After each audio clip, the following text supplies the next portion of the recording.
நாய் என்றால் நன்றியுடையது. வளர்ப்பவர்கள் மீது அன்பும் விசுவாசமும் வைத்திருக்கக்கூடிய ஜீவன். எங்கு சென்றாலும் உரிமையாளரை தேடி வந்து சேர்ந்துவிடக்கூடிய செல்ல பிராணி. ரஷ்யாவில் ஒரு நாய் தன் உரிமையாளருக்காக மேற்கொண்ட பயணம் உலகளவில் பலரது கவனத்தையும் ஈர்த்துள்ளது. ரஷ்யாவின் அச்னிஸ் நகரை சேர்ந்த அல்லா மோஷோவா என்பவர் புல்மாஸ் தீவ் இனத்தை சேர்ந்த நாய் ஒன்றை வளர்த்து வந்தார்.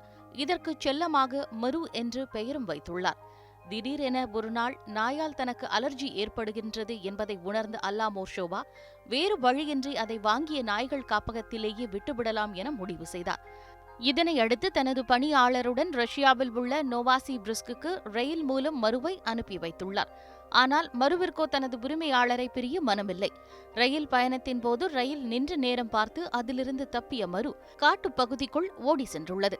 நாய் காணாமல் போய்விட்டது என பணியாளர் அவரிடம் தெரிவித்துள்ளார்.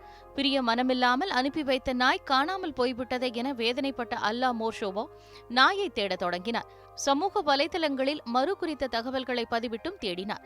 2 நாட்கள் கடந்த போதும் மரு குறித்த தகவல் இல்லை.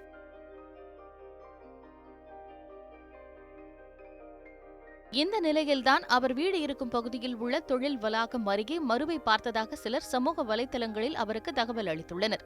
உடனே அந்த பகுதிக்கு சென்ற அல்லா மோஷோ மரு பத்திரமாக திரும்பி வந்திருப்பதைக் கண்டு ஆனந்த ஆச்சரியத்தில் மூழ்கினார். அவருக்காக 201 கிலோமீட்டர் தூரத்தை கடந்து வந்திருந்தது மரு.